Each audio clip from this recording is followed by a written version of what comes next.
go to school in America because it always looks so much fun. Yeah, I think it is fun. Yeah. I think it is fun, and I think it's a great opportunity for Jordan.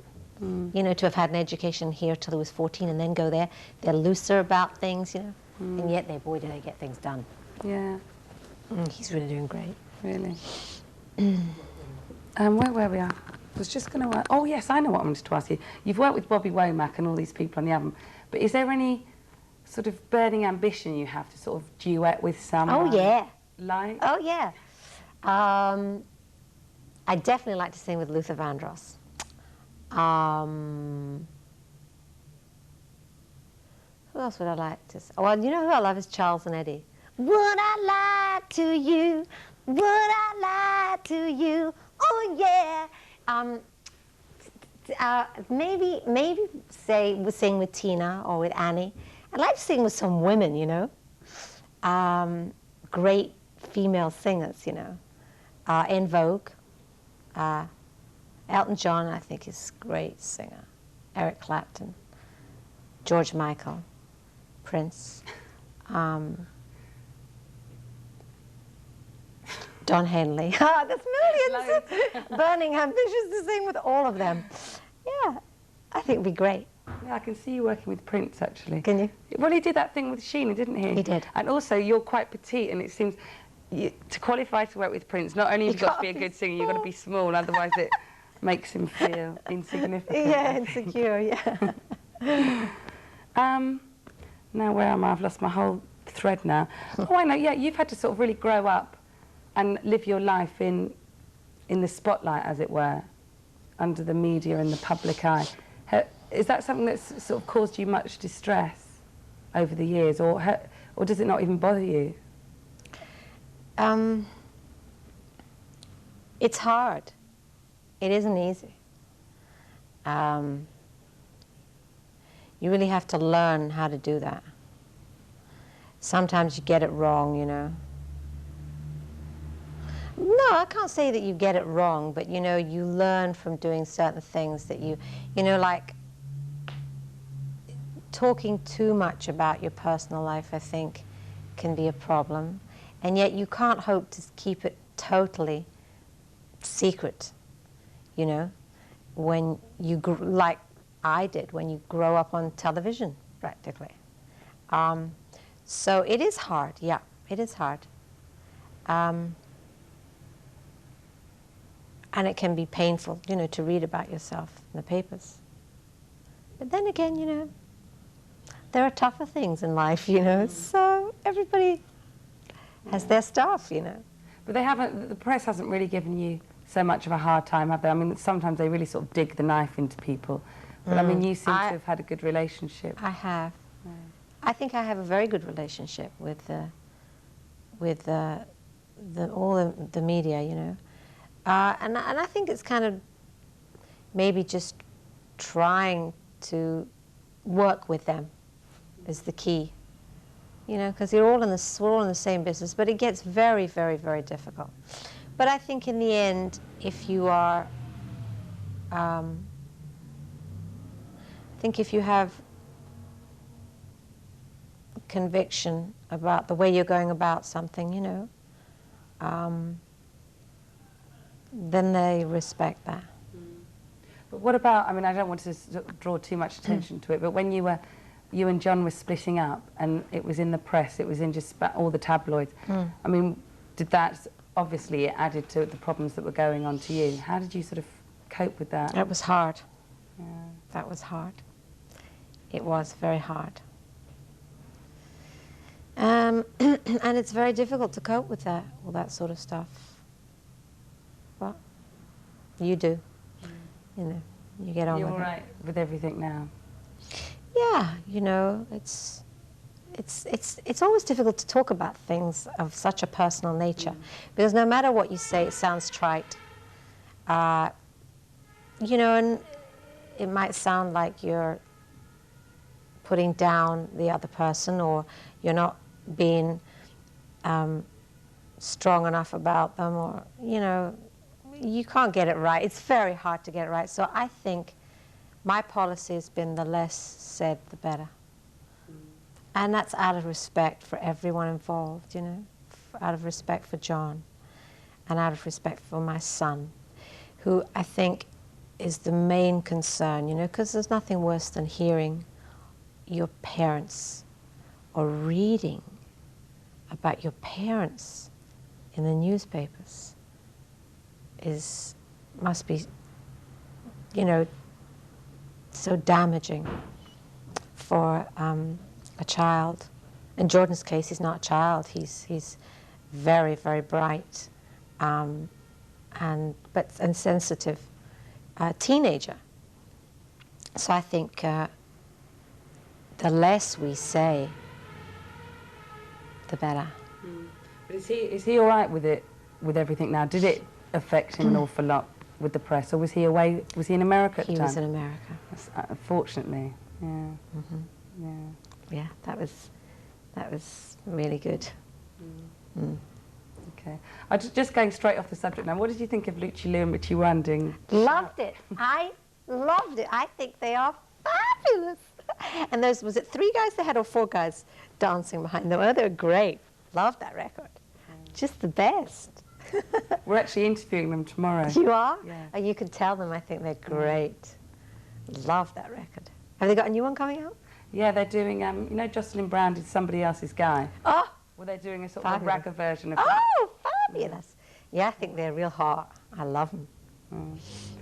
I just wanted to ask you why you feel that this particular time has been so right for you to come back with independence. It's like you couldn't have engineered it better. Or did you have everything waiting in the wings to sort of release at this time? Or did it just happen that way again? Because it's like the best time. I wish I could say that I'm just so brilliant that I figured it all out. But it's not the case. It was... Part of it is a kind of... I think in your life when things present themselves to you, what we have, the opportunity, we have the choice, you know, in life. I believe in fate very, very much. I believe in destiny, but I believe we have a choice. You know, there's a map, there's a couple of roads, and you choose which road you want to take. And, you know, I think it became apparent to me for many, many reasons that I really had not finished with recording. You know, that I couldn't put it on the back burner any longer. Because I missed it, basically because I missed it. And then the way my whole life had changed in my private life. And then with Marion, you know, I had to do something. And the more, the more I thought about it, the more the events led up to it, the time was like potent, you know. Yeah, I feel that this time is right. I feel this is my time, you know, to take charge of myself. Here we go back to my independence again. Yeah, it's an interesting thing, isn't it, about life? You know what I think is really interesting is to look back. I mean, it's easy to watch somebody else's life, look at somebody else's life. Much easier than to be objective about your own life. But sometimes, you know, you just get this tremendous clarity. Not a lot, but sometimes I just kind of would get a sort of like a space, you know, in my thinking and in my whole being. Whoa, this feels right. You know, so that's why I went for it. I really went, you know, through all the different processes that I was talking to you about, all the steps, you know, and through the record companies, the management, talking to different people, recording different things, and I do feel it's a good time for me. I mean, I have a lot of gratitude in my heart, you know, for that, and to the way I've been received, you know. People are just so, it's sort of moving, you know, without sounding sloppy, that people are so glad, you know, people have been so happy that I've had success, you know, that I've sort of come back and they like what I'm doing. They're sort of, yeah, they're really great, you know, they're really all up for it, you know, and that's terrific. That's a great support, you know, for me. But you have to feel conviction about it yourself first of all. So yeah, it's a good time. It's a very good time for me. Great time for me. And what's your proudest moment, do you think, looking... Over the whole the years I've been around? I mean, even up to now, I mean, this could be your proudest moment. Who knows? I don't know. Yeah, this is my proudest moment for now. But it was sweet. You know, I saw Sidney Poitier a couple of weeks ago. Really? And I haven't seen Sidney for years. And the two of us have changed, you know, and mellowed out a bit.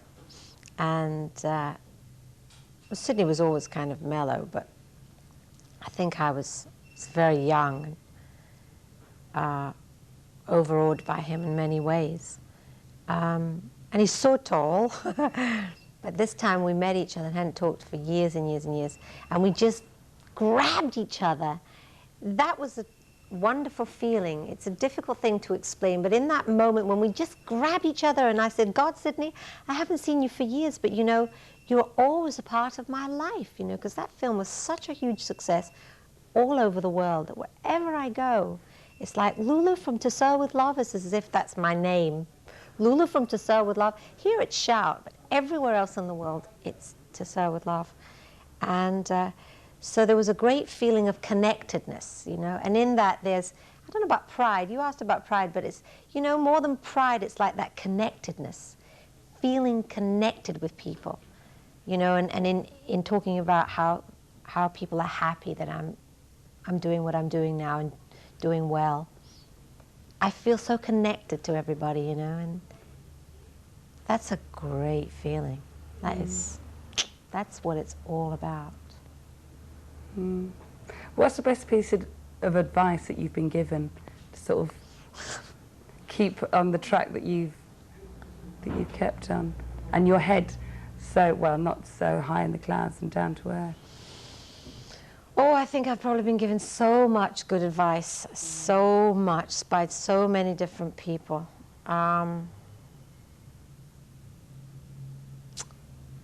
One thing that I like to remember is never lose your spirit, Lulu. Never let anyone take your spirit away. And I think that's a good thing for us all, not just for me. You know, the essence of a person is their spirit. And then it comes back to my music again, because that's where my spirit is, I think. I'm able to get that across. I'm able to get connected. I get connected through music. I get disconnected when I'm not doing music. Right, thanks very much. Pleasure. I think that's your life, isn't it? Well, if that's your life. It's your life. Yeah, it was good. It was very, thank you. Great. You're terrific. Oh, thank You're you. very, very good at it's not so much an interview, you see. I was going to say interviewing, but that's not what you do.